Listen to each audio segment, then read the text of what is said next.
검찰이 조국 법무부 장관 후보자 부인 정경심 교수를 전격 기소하면서 정 교수의 소환도 임박한 것으로 보입니다. 문재인 대통령은 이르면 내일쯤 조 후보자의 임명 여부를 결정할 것으로 보입니다. 조국 후보자 부부로부터 회유를 받았다고 폭로한 최성해 동양대 총장을 채널A가 서울 무처에서 만났습니다. 어제 청문회를 지켜본 최 총장은 조 후보자의 부인 정경심 교수를 채용한 걸 후회한다고 심경을 털어놨습니다. 장제원 자유한국당 의원의 아들이 오늘 새벽 만취 상태로 운전을 하다 오토바이와 부딪혔습니다. 장 씨는 처벌을 피하기 위해 운전자를 바꿔치기한 정황도 드러났습니다. 단독으로 보도합니다. 역대급 강풍을 동반한 태풍 링링의 영향으로 충남 보령에서 70대 여성이 바람에 휩쓸려 날아가 숨지는 등 인명피해가 속출했습니다. 태풍은 황해도에 상륙 후 북쪽으로 빠르게 이동 중이지만 태풍 반경이 300km에 달해 수도권과 강원도에서는 밤까지 강풍이 불 것으로 보입니다. 여러분 안녕하십니까? 조국 법무부 장관 후보자 인사청문회가 우여곡절 끝에 마무리되고 이제는 대통령의 시간이 다가왔습니다. 임명을 할 것이냐 말 것이냐, 그 갈림길에서 어떤 선택을 할지는 오롯이 문재인 대통령의 몫입니다. 지금 이 순간 문 대통령의 깊은 고민은 검찰 수사와 맞물려 있습니다. 조 후보자의 부인 정경심 교수를 기소한 검찰의 초강수가 어떤 변수로 작용할까요? 검찰과 청와대에 각각 취재기자 나가 있습니다. 먼저 검찰로 가봐야겠습니다. 성혜란 기자, 검찰이 청문회 도중 후보자 부인을 기소한 배경이 궁금합니다. 어젯밤 검찰 분위기는 어땠습니까? 네, 검찰은 어제 이른 저녁 정경심 교수 공소장을 완성했지만 청문회가 끝날 무렵인 밤 10시 50분에야 법원에 공소장을 제출했습니다. 검찰은 심지어 청문회가 끝날 때까지도 이 사실을 함구하면서 보안 유지에 극도로 신경을 썼는데요. 법원이 공소장이 접수됐다는 사실을 확인한 뒤에야 공식적으로 기소 사실이 맞다고 확인하기도 했습니다. 청문회 도중에 기소 사실을 밝히면 청문회 방해 논란이 일 수 있다는 점 고려한 겁니다. 이 정 교수 조사 없이 기소한 것도 청문회에 끼칠 영향을 최소화하기 위한 결정이었습니다. 청문회 당일이나 직전에 소환하면 더 큰 비난에 직면할 수 있기 때문입니다. 검찰 관계자는 오늘 정 교수 기소에는 정치가 아닌 법리적 판단이 최우선으로 작용했다고 강조했습니다. 소환 조사 없이도 범죄 혐의가 충분히 입증됐고 공소시효가 만료된다는 걸 알고도 기소하지 않는 건 직무유기라는 겁니다. 그렇군요. 그렇다면 검찰의 기소 방침을 청와대가 미리 알았을지가 궁금합니다. 이동훈 기자, 문재인 대통령이 어제 오후에 귀국했잖아요. 기소 사실을 알고 있었습니까? 네, 청와대 관계자들의 얘기를 종합해보면 사전에 검찰로부터 기소 사실을 통보받지는 않은 것으로 보입니다. 다만 공소시효를 감안할 때 기소 자체는 예상 가능한 부분이었다며 애써 담담한 반응입니다. 하지만 내심 당황해하는 기색도 엿보입니다. 가뜩이나 조 후보자에 대한 부정적인 여론이 높은데 부인이 기소된 후보자를 법무부 장관에 임용하는 게 타당하냐는 비판적 여론에 촉각을 세우고 있습니다. 다만 청와대 내부에선 배우자의 기소가 임명 기류를 흔들 만한 사안은 아니라는 관측이 우세합니다. 아직까지 조 후보자가 직접 연루된 위법성은 드러난 게 없다는 겁니다.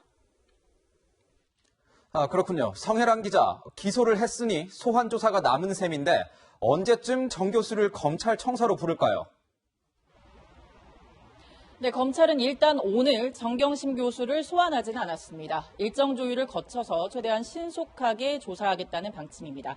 이 검찰은 우선 공소장에 담긴 동양대 총장상 위조 혐의를 비롯한 자녀 입시 비리 의혹을 조사한 뒤 사모펀드 투자를 둘러싼 의혹으로 수사를 확대하기로 했습니다. 검찰 수사팀은 오늘 청와대와 국회의 반응에도 촉각을 세우고 있는데요. 최근 특수부 검사를 추가 투입하고 대검 전문가를 지원받은 수사팀이 조 후보자로 빠르게 수사를 확대할 것으로 관측됩니다. 네, 검찰 수사는 이렇게 굴러가는데 결국 최후 결정은 문재인 대통령이 하겠죠. 이동훈 기자, 문재인 대통령은 언제쯤 최종 결정을 내릴 것 같습니까? 네, 일단 오늘은 문재인 대통령이 조국 후보자 임명 여부를 결정하지는 않을 것으로 보입니다. 문 대통령은 조금 더 숙고의 시간을 가질 것으로 보이는데 최종 결심까지 오래 걸리지는 않을 거라는 게 청와대의 설명입니다. 문 대통령은 오는 10일 국무회의를 주재하고 곧 추석 연휴가 시작되는 만큼 이르면 내일, 늦어도 모레까지는 임명 여부를 결정할 것으로 보입니다. 문 대통령은 인사청문회 내용과 여론조사 추이 그리고 당의 의견을 종합적으로 고려해 최종 결정을 할 것으로 보입니다.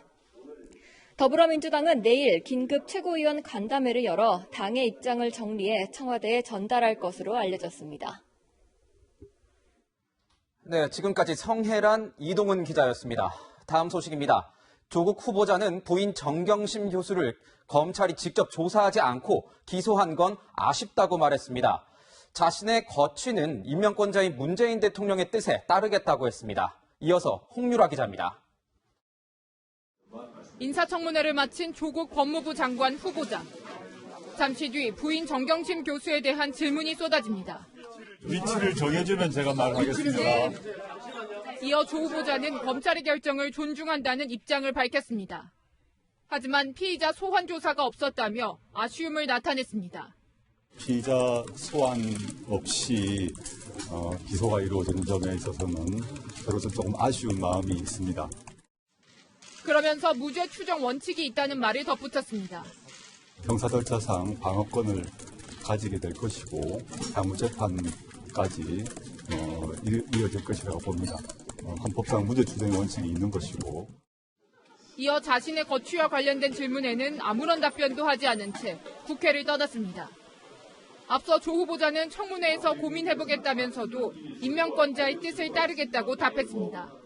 임명권자의 뜻에 따라서 움직이겠습니다. 제가 가벼이 마음대로 할 수 있는 사안은 아니라고 생각합니다. 당연히 고민을 할 것입니다. 이와 관련해 자유한국당은 정 교수가 기소된 것을 거론하며 자진 사퇴와 지명 철회를 요구했습니다. 채널A 뉴스 홍유라입니다.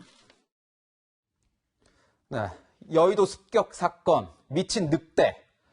마치 영화 제목 같은데 어제 조 후보자 부인의 기소 소식이 알려진 후 민주당과 청와대 등 여권이 검찰을 향해 쏟아낸 말들입니다. 여권과 검찰이 돌이킬 수 없는 루비콘강을 건넌 것 같습니다. 박수유 기자의 보도입니다. 정경심 동양대 교수의 기소 소식에 더불어민주당은 정치 검찰이라는 표현까지 써가며 반발했습니다. 서초동에 있어야 할 검찰이 이곳 여의도 청문회장까지 왔다는 점입니다. 이것이 정치 검찰의 잘못된 복귀가 아니길 바랍니다. 그러면서 검찰개혁의 필요성을 강조했습니다. 국회의 인사검증을 무력화하기 위한 검찰의 행위는 오히려 검찰개혁의 당위성만을 입증하게 된 계기였습니다. 정의당은 조국 후보자를 이른바 데스노트에 올리지 않은 채 검찰의 수사 행태를 문제 삼았습니다. 검찰의 정치적 행위의 진위를 엄중히 따질 것이며 사법개혁에 대한 검찰의 조직적 대항에 대해서는 단호히 맞서 그 책임을 물을 것입니다. 청와대는 검찰의 기소에 공식 입장을 내놓지는 않았지만 청와대 참모들은 개인 자격으로 검찰 수사를 비난했습니다. 노영민 대통령 비서실장실 소속 조모 행정관은 어제 SNS를 통해 검찰의 참사위에 언론이 합을 맞춘다며 미쳐 날뛰는 늑대처럼 입에 하얀 거품을 물고 있다고 주장했습니다. 자유한국당은 검찰의 기소 결정을 비판하는 것은 검찰 스스로 범죄를 저지르라는 말과 같다며 여권의 태도를 비판했습니다. 채널A 뉴스 박수입니다. 네, 지금부터는 어젯밤 청문회에서도 풀리지 않은 의혹들 짚어보겠습니다. 먼저 동양대 표창장 위조 의혹입니다. 조국 후보자 측은 센터 직원이 직인을 받아왔다고 했습니다. 하지만 당시 근무 기록에 따르면 담당 직원이 없었는데요. 어제 청문회를 지켜본 최성해 동양대 총장은 정경심 교수의 임용을 후회한다며 채널A의 심경을 밝히기도 했습니다. 최주연 기자의 단독 보도입니다. 검찰이 동양대 압수수색 과정에서 확보한 것으로 알려진 자료들 가운데 영어영재센터 담당자들의 근무 기록도 있습니다. 2013년까지 담당자가 3차례 바뀌는데 2012년 7월에 담당자가 그만둡니다. 9월 24일 새로운 직원이 출근할 때까지 2달 넘게 공석이었습니다. 조국 법무부 장관 후보자 딸 조모 씨가 총장상을 받았던 9월 7일에는 담당자가 없었던 겁니다. 센터 직원이 총장상 직인을 받아왔다는 지난 5일 조 후보자 측의 해명과 상반됩니다. 조 후보자로부터 거짓 증언을 전화로 종용받았다고 폭로한 최성해 동양대 총장은 청문회 뒤 처음으로 채널A의 입장을 밝혔습니다. 그냥 껐습니다. 가보고 스스럼이 딱 한번 보면 소름이 좀 돋더라고. 우리가 좋은 기회를 다시 왔어. 한 차례만 통화했다고 주장하는 조 후보자 모습에 크게 실망한 겁니다. 청문회를 갖다가 나도 당연히 볼 거라고 생각하잖아. 내가 보기 때문에 사실을 얘기를 안 할 필요가 있어요. 안 해야죠. 정 교수를 센터장으로 임명한 과정에 대해서도 솔직한 심정을 털어놨습니다.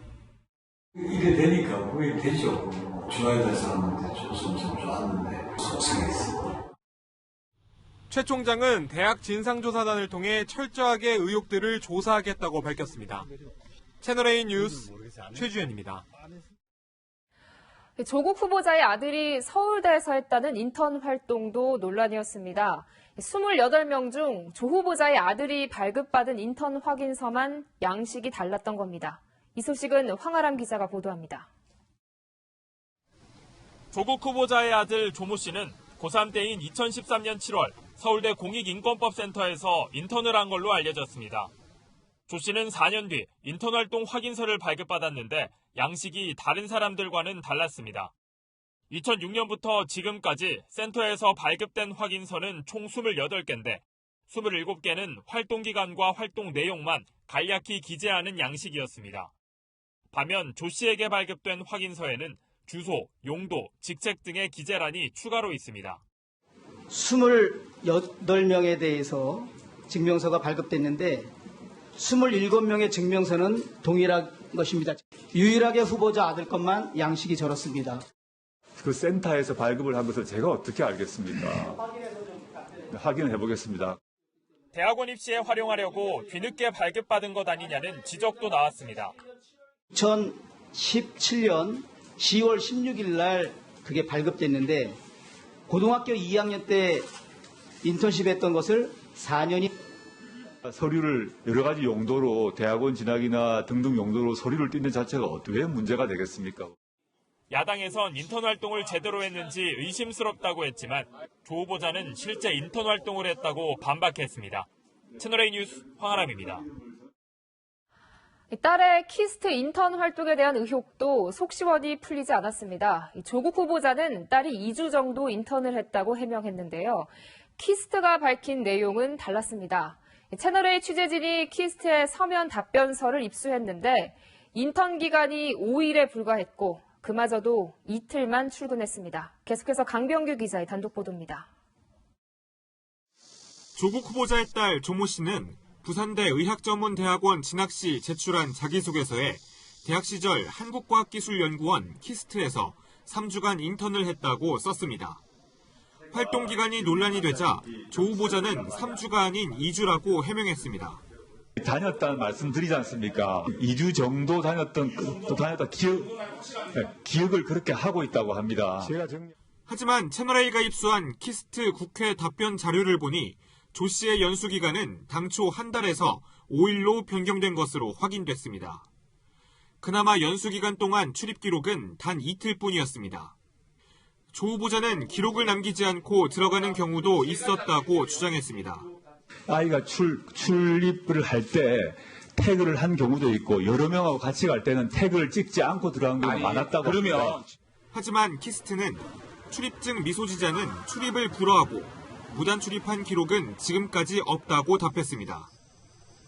출입증 발급 전에 일찍 그만둔 탓에 조 씨는 방문증을 끊어서 출입한 것으로 확인됐습니다. 방문증으로 우리 안내소에서 받은 다음에 들어오기 때문에 모든 사람은 일단 기록이 되어야 됩니다. 동일하다는 말씀이신 거죠? 그 기계 출입 기록과. 맞습니다. 예. 조 후보자의 추가 해명을 듣기 위해 여러 차례 연락을 취했지만 닿지 않았습니다. 채널A 뉴스 강병규입니다. 조국 후보자의 부인 정경심 동양대 교수를 기소한 검찰은 오늘 증권사 직원을 소환 조사했습니다. 정 교수의 자산관리 담당으로 검찰의 압수수색 직전 정 교수와 함께 연구실에서 컴퓨터를 빼낸 바로 그 직원입니다. 조영민 기자입니다. 검찰은 증권사 직원 김모 씨를 피의자 신분으로 소환 조사했습니다. 김 씨는 조 후보자의 부인 정경심 교수의 자산 관리를 해주고 있습니다. 또 검찰이 동양대 정경심 교수의 연구실을 압수수색하기 사흘 전 정 교수와 함께 연구실에 있던 컴퓨터를 외부로 빼낸 인물입니다. 검찰은 지난 4일 압수수색 당시 정 교수가 컴퓨터를 미리 반출한 사실을 CCTV로 확인한 뒤 정 교수 측의 요청에 컴퓨터를 뒤늦게 제출받았습니다. 동행한 김 씨의 근무지인 서울 영등포 증권사 지점도 압수수색했습니다. 증거인멸 의혹의 정 교수는 학교 업무와 고발 사건 대응을 위해 컴퓨터를 가져간 것일 뿐이라고 해명했습니다. 그런데 업무에 쓰려고 가져간 컴퓨터는 증권사 직원 김 씨의 차량 트렁크에 있었습니다. 증권사 직원에서 맡겨서 상경을 하라 하고요. 저는 그때 어머니 때문에 부산에 가 있었습니다. 그래서 그러니까 상경할 때 만나자고 약속을 한 것입니다. 검찰은 김 씨를 상대로 컴퓨터를 정 교수와 함께 빼간 정확한 이유를 캐묻고 있습니다. 또 정 교수의 자산을 관리해준 만큼 사모펀드 투자 등 조 후보자 가족의 자금 흐름 전반도 조사할 것으로 보입니다. 채널A 뉴스 조영민입니다.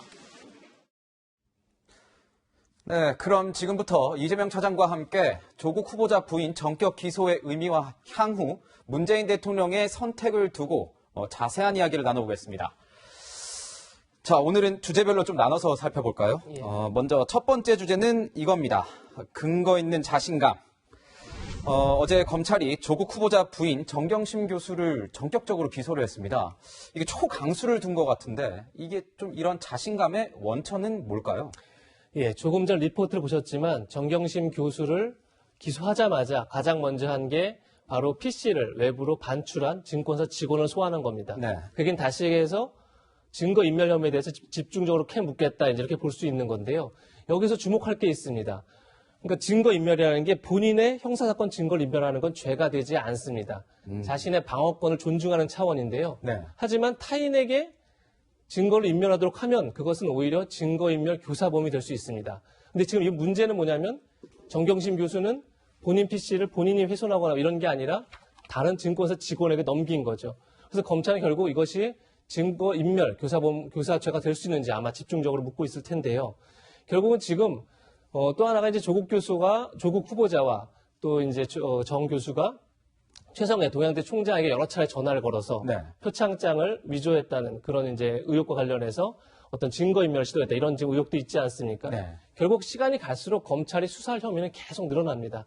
그런 점에서 봤을 때 결국 시간은 검찰 편이다 이렇게 보입니다. 네. 그럼 두 번째 주제로 가볼까요? 두 번째 주제는 끝이 아닌 시작으로 잡아봤습니다. 정경심 교수 기소로 이제 검찰 수사가 본격화됐다 이렇게 볼 수 있는 겁니까? 그렇게 봐야겠죠. 지금 기소는 이 조국 논란에서의 끝이 아니라 시작을 알리는 신호탄이다 이렇게 이제 봐야 될 것 같은데요. 네. 당장 사문서를 위조했다 그러면 중요한 게 사문서를 어디에 행사했냐 이게 되게 중요합니다. 이번에 지금 문제가 되고 있는 표창장은 결국 조국 후보자의 딸이 부산대 의학전문대학원을 진학할 때 활용한 것으로 그렇게 지금 알려지고 있지 않습니까? 네. 그렇게 되면 조국 후보자의 딸도 결국은 위조된 사문서를 행사했다는 그런 혐의를 받을 수 있습니다. 그렇게 되면 조국 후보자의 가족들이 줄줄이 재판을 받는 상황에 올 수 있는 거죠. 또 검찰은 사모펀드를 비롯해서 조국 후보자 집안의 자금 흐름을 추적하고 있습니다. 네. 그 얘기는 결국은 다양한 투자 과정 속에서 정부의 어떤 비공개 정보가 활용됐거나 아니면 여권 관계자가 관여한 게 없는지 살펴보는 건데 만약 그런 정황이 나오면 바로 권력형 비리가 될 수 있는 거죠. 네. 그때가 되면 아마 조국 후보자에 대해서도 직접 수사가 이루어지지 않을까 싶습니다. 수사가 더 확대될 수도 있는 거군요. 그렇습니다. 그러면 세 번째 주제로 넘어가 보겠습니다. 이번에는 숨진 데스노트입니다. 정의당의 데스노트를 말하는 건데 정의당이 오늘 조국 후보자에 대해 입장을 밝혔어요. 그런데 좀 애매모호한 입장을 밝혔다고 하죠? 네, 맞습니다. 정의당 지도부는 오늘 기자들을 만나서 대통령의 임명권을 존중하겠다 이렇게 말했습니다. 다시 얘기해서 데스노트에 조국 후보자 이름을 올리지 않겠다 이제 그런 뜻으로 풀이되는데요. 그러면서도 이런 전제를 달았습니다. 그러니까 조 후보자와 대통령은 최종 결정에 앞서서 후보자 부인이 기소된 상황을 무겁게 받아들이고 어떤 선택이 사법개혁을 위한 길인지 깊이 숙고해 주길 바란다. 그러니까 이쯤 되면 이게 조국 후보자를 임명하라는 의미인지 아니 임명하지 말라는 뜻인지 굉장히 헷갈리지 않겠습니까? 좀 애매모호한 것 같습니다. 그렇죠. 그러다 보니까 저희가 지금 제목도 데스노트가 숨졌다 이렇게 제목을 단 건데요. 그러니까 정의당 하면 어떤 사안이든 굉장히 분명하게 그렇게 정리하는 정당인데 이번 조국 국면에서 상당히 오락가락한 모습을 보이면서 정치권에서는 의문의 일패를 당한 게 아닌가 이렇게 평가가 나옵니다. 네. 그럼 마지막 주제로 한번 가보겠습니다. 마지막 주제, 대통령의 시간입니다. 지금까지 여전히 좀 임명 강행 쪽에 무게가 실리는 것 같습니다. 문재인 대통령, 주말을 지나면서 기류가 좀 변할 가능성은 없는 겁니까? 민주당 지도부가 내일 오후 4시에 최고위원회 간담회를 소집했습니다. 네. 저는 아마 이 자리에서 나온 얘기를 좀 살펴보면 대통령이 임명 강행으로 갈지 아니면 지명 철회를 통해서 국면을 수습하는 방향을 틀지를 알 수 있을 것 같은데요. 네. 근데 중요한 건 이겁니다. 그러니까 만약에 대통령 임명 강행으로 가는 순간 조국 후보자 논란은 바로 문재인 대통령 논란으로 바뀌게 됩니다. 그렇군요. 다시 말해서 모든 야당의 비판의 초점과 그리고 중도층의 실망이 조국 후보자에게서 문 대통령으로 옮겨갈 수밖에 없는 거죠. 그리고 또 하나는 조 후보자의 도덕적 결함을 용인한 만큼 문재인 정부도 상당한 도덕적 타격을 받을 수밖에 없습니다. 결국 청와대 참모들과 여당 지도부의 고민이 이 부분에 있지 않을까 싶습니다. 네, 지금까지 이재명 차장이었습니다. 14시간 동안 진행된 청문회는 막판까지 자료 제출을 놓고 고성이 오갔습니다. 야당 의원들은 딸의 진단서 대신 SNS 글을 제출한 조국 후보자를 향해 비난을 쏟아냈습니다. 정다은 기자입니다. 어제 저녁 식사를 마치고 다시 열린 조국 법무부 장관 후보자 인사청문회. 자유한국당 김도읍 의원이 종이 한 장을 들어올립니다.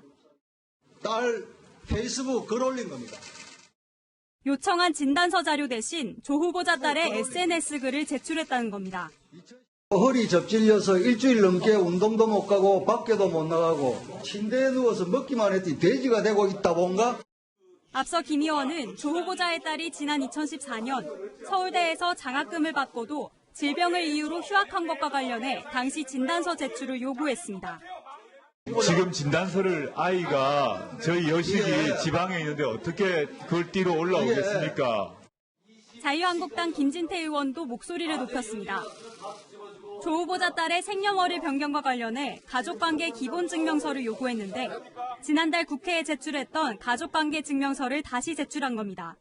이렇게 국회를 모욕하는 도대체 이런 말도 안 되는 짓을 하는데 이런 가운데 조 후보자의 과거 행적을 놓고 사상 공방도 벌어졌습니다. 김진태 의원은 과거 남한 사회주의 노동자 동맹 사건에 연루돼 국가보안법 위반 혐의로 처벌받은 사실과 관련해 전향했느냐고 물었습니다. 그러자 조 후보자는 대한민국 헌법을 준수한다고 반박했습니다. 낙인적 효과가 있기 때문에 그 단어에 대해서는 답을 드리지 않는 게 사회주의자인 동시에 사회주의자입니다. 조 후보자 청문회는 고성과 공방 속에 자정까지 진행됐습니다. 채널A 뉴스 정다은입니다. 네, 금태섭 의원은 어제 여당 청문위원 중 유일하게 쓴소리를 했습니다. 금 의원이 서울대 박사과정을 할 때 조국 후보자가 지도교수였던 개인적인 친분도 있지만 소신 발언을 한 건데요. 문자 폭탄에 시달려야 했습니다. 이 소식은 김철중 기자가 보도합니다. 금태섭 더불어민주당 의원은 첫 질의부터 조국 후보자의 사과를 촉구했습니다. 지금까지의 언행 불일치, 동문서답식의 답변을 해서 상처를 깊게 한 것에 대해서 진심으로 사과할 생각은 없으신지요? 예, 있습니다. 조 후보자의 잘못에 대해서도 조목조목 지적했습니다. 그렇게 해서는 안 되는 겁니다. 서울대학교 그리고 동양대학교 교수인 부모는 설사 딸이 원했다고 해도 자기가 재직하는 학교에서 그렇게 못하게 했어야 됩니다. 급기야 임명에 반대하는 듯한 얘기까지 꺼냈습니다. 그 모든 것을 저울 한쪽에 올려놓고 봐도 젊은이들의 상처가 걸린 반대쪽으로 제 마음이 기울어지는 것은 어쩔 수가 없습니다.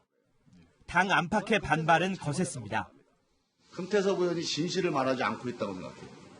5%의 허물, 95%의 허위 사실과 공격. 그럼 우리는 뭘 얘기해야 됩니까? 금의원의 SNS에는 내부 총질을 그만하라는 비판부터 금의원의 아들에 대한 비난 댓글까지 달렸고 휴대전화에는 2,500건이 넘는 문자가 쏟아졌습니다. 금의원 측은 격려 문자도 많이 받았다면서 이제 임명권자인 대통령의 결정을 존중하겠다고 밝혔습니다. 채널A 뉴스 김철중입니다. 네, 그러면 조 후보자의 청문회를 지켜본 시민들의 반응은 어떨까요? 질문과 답변 모두 답답해서 고구마 청문회 같았다는 평이 많았습니다. 염정원 기자가 시민들의 목소리를 들어봤습니다. 한 달 가까이 이어진 각종 논란 속에 열린 조국 법무부 장관 후보자의 청문회. 의혹이 말끔히 해소됐다는 반응보다 질문과 답변이 모두 답답했다는 시민들의 반응이 많았습니다. 깔끔하게 되지 않은 그런 느낌이 더 들었습니다. 의혹은 그냥 더 불거졌다는 생각이 들었습니다. 조 후보자의 답변 태도를 지적하는 시민도 있었습니다. 무책임한 태도인 것 같다고 생각해요. 모른다라는 그런 태도는 좀 무책임하게 대응하는 거 아닌가라고 생각해요. 조 후보자가 재직 중인 서울대의 학생들도 실망하기는 마찬가지. 아무래도 실망스럽다는 의견을 많이 표시하고 있어요. 지금 학교 포털 사이트에서도 조국 교수님을 좀 비판하는 의견들이 대다수예요. 일부 학생은 문재인 정부의 국정과제 수행을 위해선 조 후보자가 임명돼야 한다는 의견도 내놓습니다. 현 정권한테는 좀 큰 힘이 되지 않을까. 아무래도 조국 장관이 임명된지 안 된지에 따라서 어떤 정권의 레임덕이 올 수 있고.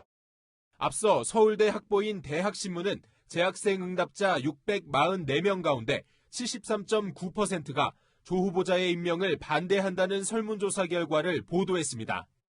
한편 서울대 온라인 커뮤니티에서 한 달간 진행된 부끄러운 동문상 투표는 참가자 4,509명 가운데 86%의 선택으로 조 후보자가 1위에 오르며 종료됐습니다. 최대 3명까지 복수 선택이 가능한 방식이었습니다. 채널A 뉴스 염정원입니다.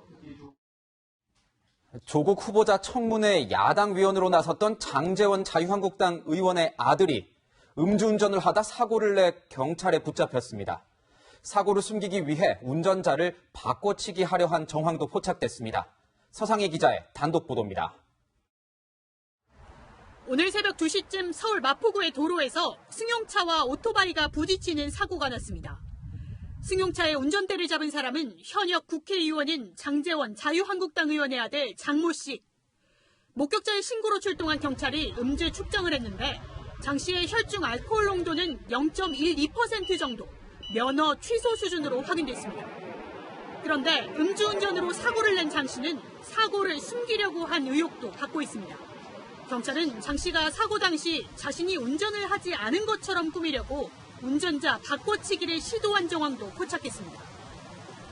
적발 당시 장 씨는 사고를 처리하는 과정에서 아버지의 신분을 언급한 것으로 알려졌습니다.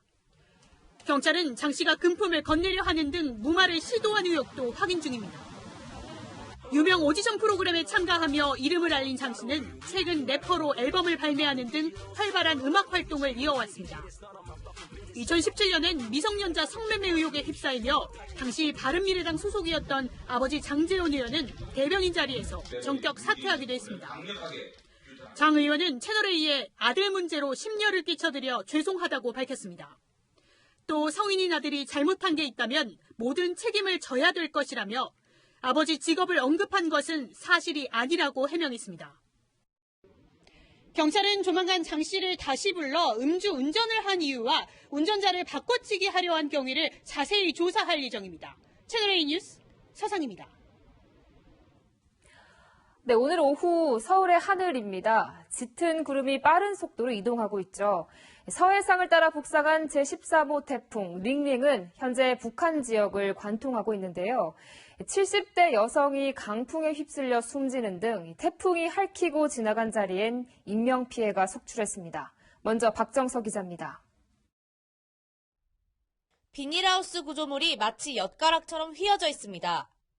밤사이 강한 바람을 이기지 못하고 비닐하우스가 무너졌는데요. 떨어진 감귤 열매가 곳곳에 널려 있습니다. 태풍 링링과 처음 마주한 제주에는 밤사이 100건이 넘는 피해 신고가 접수됐습니다. 사상자도 속출했습니다. 충남 보령에서는 74살 여성이 강풍에 휩쓸려 날아가 숨지는가 하면 인천에선 무너진 담벼락에 버스 운전기사가 깔려 숨졌습니다. 강한 바람에 구조물들이 떨어지거나 깨지면서 다친 사람들도 속출했습니다. 깨지면서 유리파편이 날른 거야. 팍 소리 났어. 이 사람이 아유 그러더라고. 그래서 나를 피가 줄 나르는 거고. 전남 신안 가거도에선 방파제 옹벽이 유실되는가 하면 흑산도 등 섬마을에선 주택 지붕이 날아가는 등 큰 피해를 입었습니다. 제주와 광주 전남 지역 5만여 가구에 정전이 발생해 주민들이 불편을 겪어야 했습니다. 바람 엄청 크게 많이 불더니만 그다음부터 정전돼서 부대 안 들어와요. 부터 잠을 못 자고 지금까지 이렇게 경기 들어올 때까지 기다리고 있어요.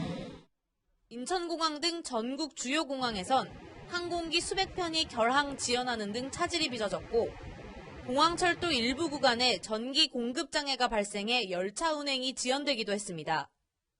태풍이 물러난 뒤 본격적인 집계가 시작되면 피해 규모는 눈덩이처럼 늘어날 것으로 보입니다. 채널A 뉴스 박정서입니다.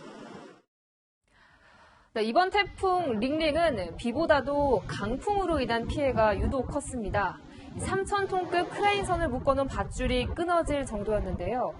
내일 오전까지도 강한 바람이 예상됩니다. 이어서 김태영 기자입니다. 바다 한가운데 거대한 크레인이 둥둥 떠 있습니다. 3,000톤급 크레인선을 묶어놨던 밧줄이 강한 바람에 끊어지면서 바다로 떠내려간 겁니다. 제가 갔을 때는 몸을 좀 가누기 힘들 정도였죠. 태풍 링링은 비보다 강한 바람이 피해를 줬습니다. 지붕이나 간판이 바람을 견디지 못하고 떨어져 나가는 위험천만한 상황들이 속출했습니다. 작년에도 좀 무사히 지냈는데 지나갔는데 올해는 굉장히 심하게 부네요 아주. 전남 신안군 흑산도에선 순간 최대 풍속이 초속 54.4m로 관측됐습니다. 2003년 매미와 2000년 뿌라비룬 등에 이어 역대 5번째로 센 바람입니다. 이 밖에 가고도 52.5m, 태안 49.3m, 홍도 43.9m, 인천 옹진 40.1m 등을 기록했습니다. 한반도가 태풍의 오른쪽인 위험 반원에 들어간 데다 태풍의 이동 속도가 빨랐기 때문입니다. 위험 반원에 들어가면은 좌측보다는 거두 평균 풍속이 30% 이상 강하거든요. 이동이 빠른 경우는 풍속이 죽지를 않아요. 기상청은 내일 오전까지 중부지방에 초속 30m 안팎의 강한 바람이 불겠다며 각별한 주의를 당부했습니다. 채널A 뉴스 김태형입니다. 링링의 위세가 여전합니다. 지금 제가 나와 있는 청계천에는 초속 10m가량의 강풍이 몰아치다가 또 잠잠해졌다를 반복하고 있습니다. 거리를 지나다니다 보면 가로수가 힘없이 쓰러져 있는 모습이 태풍의 위력을 실감케 하는데요. 중부지방은 오늘 새벽까지 긴장을 늦추시면 안 되겠습니다.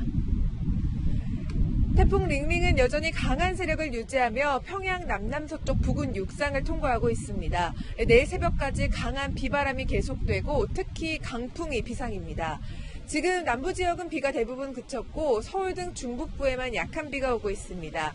내일 새벽까지 5에서 20mm의 비가 더 오겠고 내일 오전부터는 태풍의 영향권에서 벗어나겠지만 내일과 모레 사이에는 저기압의 영향으로 비가 또 한 차례 옵니다. 내일부터 모레 사이 남부 많은 곳은 150mm 이상, 충청과 경북 많은 곳은 80 이상, 서울과 경기 지역은 월요일부터 10에서 40mm의 비가 더 오겠습니다. 장기간 내린 비로 지반이 약해져 있어 2차 피해가 우려됩니다. 오늘 밤까지 서울 등 중부 지역에는 최대 순간 풍속이 초속 35m의 돌풍이 몰아칠 수 있습니다. 밤사이에도 안전 대책에 힘써 주셔야겠습니다. 지금까지 채널A 뉴스 남혜정입니다. 태풍 피해가 크지 않길 바랍니다. 오늘 뉴스A 준비한 소식은 여기까지입니다. 네, 저희는 내일 저녁 다시 찾아뵙겠습니다. 시청해주신 여러분 고맙습니다.